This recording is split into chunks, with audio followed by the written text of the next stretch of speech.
আমি ছোটবেলা থেকেই বনফুলের লাচ্ছা সেমাইটা রান্না করে খাই। আমার বেশ ভালোই লাগে। তারপরে এই তো আসসালামু আলাইকুম, সবাই কেমন আছেন? আমি তো বেশ ভালোই আছি। সকালে নাস্তা বানিয়েছিলাম একটু লাচ্ছা সেমাই, সাথে রুটি, আর খেয়েছিলাম ১ কাপ চা। চা তো না খেলেই নয়। আমি প্রথমে দুধটা ভালো করে জাল করে নিয়েছিলাম। সেমাই রান্না করার জন্য যদি আপনি দুধটা ভালো করে জাল করে নেন তাহলে সবচেয়ে ভালো হয়। এই তো ফাইনালি আস্তে, আস্তে আমার দুধটা জাল করা হয়ে গিয়েছিল।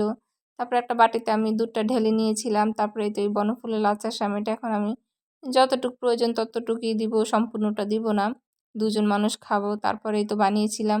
সব শেষে একটু কিশমিশ দিয়েছিলাম। কিশমিশ আমার খুব ভালো লাগে। তারপরে তো রুটিটা আমি ভালো করে ভেজে নিব। এক, এক করে আমি সবগুলো রুটি ভেজে নিয়েছিলাম।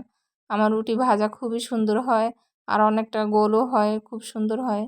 রুটি বানানোতে তো আমি খুবই পারদর্শী। তারপরে এই তো সুন্দর করে রুটি ভেজে নিয়েছিলাম। রুটি ভাজা যদি সুন্দর হয়, খেতেও ভালো লাগে। তারপরে তো ফাইনালি আমি একটু ফটো তুলেছিলাম বাটিতে সেমাই নিয়ে। তারপরে তো ফাইনালি আজকে সকালের নাস্তা এটাই খেয়েছিলাম। আর সবশেষে তো ১ কাপ চা না খেলেই নয়। সবাই ভালো থাকবেন। Tata, bye bye everyone.